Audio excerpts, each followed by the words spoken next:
তো সবাইকে ভারতের বিজয় দিবসের শুভেচ্ছা জানিয়ে শুরু করছি।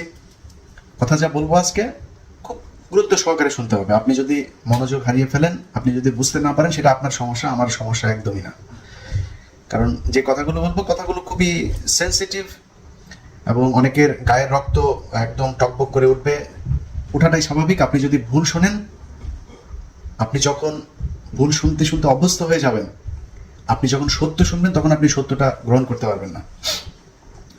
তো যে কথাগুলি বলছি, সেই কথাগুলি আপনি আপনার মতো জায়গা থেকে সবার প্রমাণ করার মতো সুযোগ থাকবে। নিজেই নিজের কাছে প্রশ্ন করবেন, আপনি উত্তর পেয়ে যাবেন। আশা করি আমি যা বোঝাতে চাই সেটা বোঝাতে পারবো। যাই প্রথমে যেটা বললাম, যে ভারতের বিজয় দিবস কেন বললাম, যারা আমার কাছে এই প্রশ্ন করবে যে ভারতের বিজয় দিবস কেন বলছি, তাদের কাছে আমার প্রশ্ন হচ্ছে যে আগে ভারতের কাছে যা জিজ্ঞেস করে আসেন। আমার কথা যারা বিশ্বাস করবে না বা আমার কথায় যাদের রিয়াকশন হবে, এগুলি সবই ওই দিকের পয়দা। সো তাদেরকে বলবো আগে তাদের কাছে যা জিজ্ঞেস করতে। ভারত কেন 16ই ডিসেম্বর তারা সিনেমা বানিয়েছে, তারা অনুষ্ঠান করছে, এটা নাকি তাদের ভারত পাকিস্তান যুদ্ধ, সেই ভারত পাকিস্তান যুদ্ধের মধ্যে তারা আজকে বিজয় অর্জন করেছিল। আচ্ছা, ভারতের কাছে যে শুনতে না চাবেন, তাকে বলবো যে 16ই ডিসেম্বর যেই রেসকোর্স ময়দানে যেই অনুষ্ঠান হয়েছিল, সে আত্মসমর্পণের সময় বাংলাদেশের কোনো মানুষকে কি আপনি দেখেছেন সেখানে উপস্থিত ছিল? আজকাল শেখ মুজিবের এক ছবি দেওয়া হয় যে শেখ মুজিব নাকি ওইখানে মূর্তি বিভিন্ন জায়গায় স্ট্যাচু বানিয়েছে, সেই স্ট্যাচুর মধ্যে শেখ মুজিবের ছবি আপনার যোগ করে দেওয়া হচ্ছে যে শেখ মুজিব ওইখানে ছিল। তো ইতিহাস বিকৃতির তো শেষ নাই। আওয়ামী লীগ ইতিহাসের সর্বোচ্চ বিকৃতি ঘটিয়ে তারপরে তারা মানুষের মাথা মগজ সব ধোলাই করার চেষ্টা করছে। তো ধরেন শেখ মুজিব সেখানে ছিল না, কারা ছিল? ভারতীয় বাহিনী আর বাংলাদেশ, এই পাকিস্তানের বাহিনী। পাকিস্তান কাদের কাছে বাংলাদেশ হ্যান্ড ওভার করে গেল? ভারতের কাছে। প্রশ্ন হলো, বাংলাদেশের কোনো মুক্তিযোদ্ধা কি ছিল না? এই ঢাকার আশপাশে একজন মুক্তিযোদ্ধা ছিল না ওইখানে থাকার মতো, উপস্থিত থাকার মতো, যাকে রাখা যাইতো? ইচ্ছা করে রাখা হয় নাই। এর প্রমাণ কি? কিছুদিন আগে জাফরুল্লাহ একটা কথা বলেছেন যে তারা সিলেট থেকে আসছিলেন, ওইখানে বেশ কয়েকজন, সম্ভবত জিয়াউর রহমান, তাজউদ্দিন, কে যেন ছিল, আমি ঠিক ভুলে গেছি। উনি বলছিলেন হেলিকপ্টার গুলি করে সেই হেলিকপ্টার নামতে বাধ্য করা হয়েছে ব্রাহ্মণবাড়িয়ার এইদিকে, তাদেরকে আসতে দেওয়া হয়নি। জাফরুল্লাহ এখন ধরেন বিএনপি জামাত করে, জাফরুল্লাহর কথা বিশ্বাস করার দরকার নাই। মেজর জলিল, সেক্টর কমান্ডার, তিনি অরক্ষিত স্বাধীনতায় পরাধীনতা বইতে লিখেছেন, বাংলাদেশ যখন 16ই ডিসেম্বর হয়, তারও এক সপ্তাহ পরে ফিরে আসে জেনারেল ওসমানী ভারত থেকে। তিনি প্রশ্ন করেছেন যে ভারতে জেনারেল ওসমানী কেন আটকে ছিলেন, এই প্রশ্নের জবাব তিনি তার বইতে চেয়েছেন। ভারতে তাকে কেন আটকে রাখা হলো? 16ই ডিসেম্বরে তাকে কেন এখানে কাউকে আসতে দেওয়া হয়নি বাংলাদেশের পক্ষ থেকে? এখানেই শেষ না। মনে করেন, ধরে নিলাম যে আসতে দেরি হয়তো, ঢাকার এখানে কেউ ছিল না, মানলাম। মেজর জলিল তার ওই বইতে লিখেছেন 16ই ডিসেম্বরের পরের দিন 17ই ডিসেম্বর খুলনাতে আরেকটা অনুষ্ঠান হয়, যেখানে পাকিস্তানি বাহিনীর আরেকটা বড় গ্রুপ আত্মসমর্পণ করে। তিনি লিখেছেন যে আমি অনেক চেষ্টা করেও সে আত্মসমর্পণের মূল জায়গায় যাওয়ার জন্য চেষ্টা করেছি, আমাকে ভারতীয় বাহিনী যেতে দেয়নি। তো এই মেজর জলিল অসংখ্য পাকিস্তানি, বিহারি নারীদেরকে ধর্ষণ করেছে, প্রচন্ড পাকিস্তান বিরোধী মানুষ ছিল। ভাগ্যের নির্মম পরিহাস, এই মেজর জলিল মাপ চেয়ে তারপরে পাকিস্তানে গিয়ে তার মৃত্যু হয়েছে পাকিস্তানের মাটিতে। কারণ এই বিজয় দিবসের, কথিত বিজয় দিবসের পরে ভারত বাংলাদেশ পুরো নিয়ন্ত্রণে নিয়ে তাদের ইচ্ছা মতো লুটপাট করেছে, মানুষকে ধর্ষণ করেছে, লুট করেছে, অস্ত্র নিয়েছে, কলকারখানার মূল্যবান যন্ত্রপাতি নিয়েছে, সব গেছে। সেটা বাধা দেওয়ার কারণে এই মেজর জলিল খুলনা অঞ্চলের 9 নম্বর সেক্টরের কমান্ডার হিসাবে তিনি সেগুলোকে বাধা দিয়েছেন, যে কারণে তাকে কোর্ট মার্শাল পর্যন্ত ফেস করতে হয়েছে। এটাই ছিল স্বাধীনতা।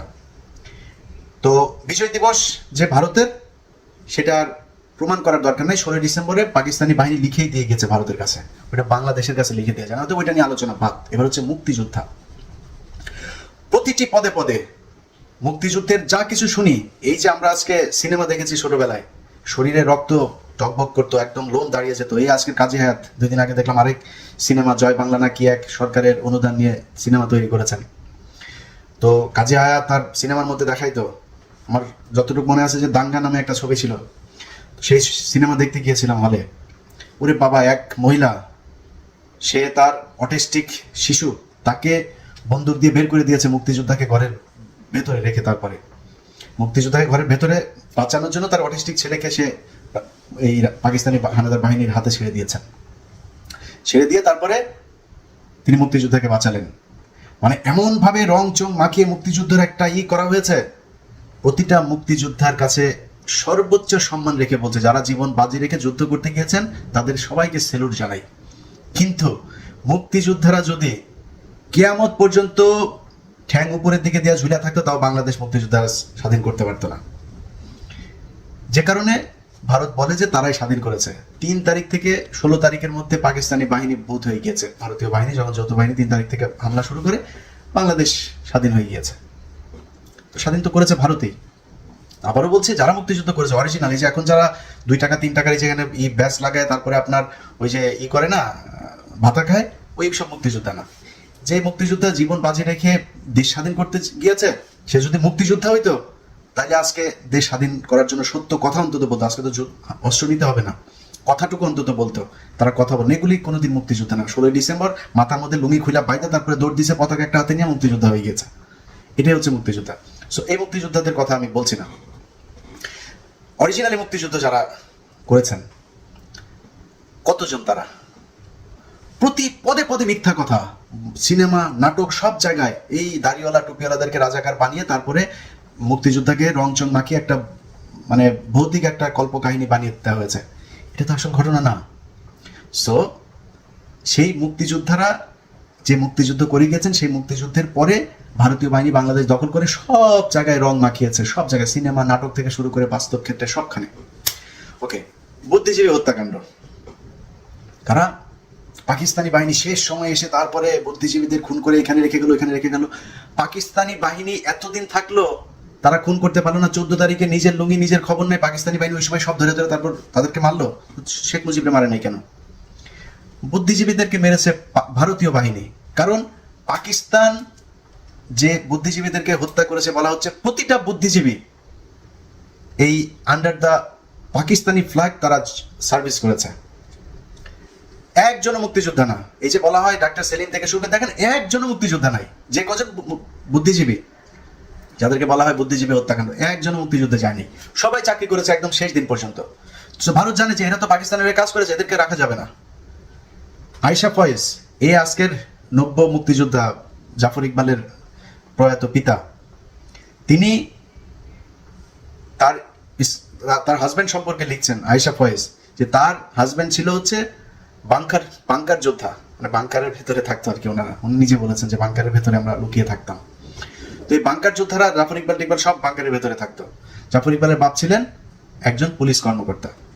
ওনাকে বলা হয়েছিল থানায় যাইতে, যে দেশ তো স্বাভাবিক, মানে 16 এই 71-এ যেটা বলা হয় যে মুক্তিযুদ্ধে সব দেশ অচল হয়ে গেছে, একদম সব কিছু বন্ধ, সিনেমা যেটা দেখানো হয় কিছুই হয় নাই। 26শে মার্চ থেকে শুরু হয়েছে, এপ্রিলের মাঝামাঝি পর্যন্ত কিছুটা হট্টগোল হয়েছে, সারা দেশ স্বাভাবিক। তারপরে একদিনের জন্য ঢাকা বিশ্ববিদ্যালয়ে ভর্তি হয় নাই, বন্ধ যায় নাই। একদিনের জন্য কোনো শিক্ষা প্রতিষ্ঠান বন্ধ যায় নাই, একদিনের জন্য কোনো হসপিটাল বন্ধ যায় না। সবকিছু স্বাভাবিক গতিতে চলেছে একদম ডিসেম্বরের 3 তারিখ পর্যন্ত, সবকিছু স্বাভাবিক। তখন ওনাকে বলা হয়েছে যে আপনি কেন অফিস করছেন না? অফিস তো স্বাভাবিক। ওনার সাথে আরেক পুলিশ অফিসারকে দিয়ে তারপরে পাকিস্তানিরা খবর পাঠিয়েছে যে তোমাদের সব বাঙালিরা কাজ করছে, উনি পলায় আছে কেন, আসতে বলো, বেতন টেতন পাবে। যখন গিয়েছে তখন ওনাকে ওইখানে গুলি করে মারা হয়েছে। বলে তুই এতদিন কই ছিলি, এতদিন চাকরি করিস নাই কেন? উনি তো মুক্তিযোদ্ধা না, উনি বাংকার যোদ্ধা। এরকম যে কজন এই বুদ্ধিজীবী সব কটা বাংকার যোদ্ধা। বাট আমি তাদেরকে লাইক করি, যারা মুক্তিযুদ্ধে জানে সবাইকে লাইক করি। আমি হইলেও আমি জীবনও যাইতাম না এই ভারতের পেটের ভেতরে ঢোকার জন্য। এই বাংলাদেশ যুদ্ধের মধ্যে আমি জীবনেও যেতাম না। তো আমি প্রচন্ড, যদি আসলে এই যে যারা বলে যে রাজাকার এই দেশ স্বাধীনতার বিরুদ্ধে কাজ করে, আমি সবাই ভালো লাগে, খুব পছন্দ করি, আমি স্যালুট জানাই তাদের। তো এই বাংকার যোদ্ধারা মনে করেন 14 ডিসেম্বর তাদেরকে মারলো। কারা মারলো? পাকিস্তান। কেন মারবে? তারা তো পাকিস্তানের সার্ভিস করেছে। পাকিস্তান তাদেরকে কেন মারবে? ভারত মেরেছে। এরপরে 30 লাখ মানুষ মারা গিয়েছে। ফোনের ভিডিওটা পজ দিয়া 30 লাখের 64 দিয়া গুণ দেন, ভাগ দিলে দেখবেন এক এক জেলায় কয়জন করে, তারপরে এক এক গ্রামে কয়জন করে পড়ে।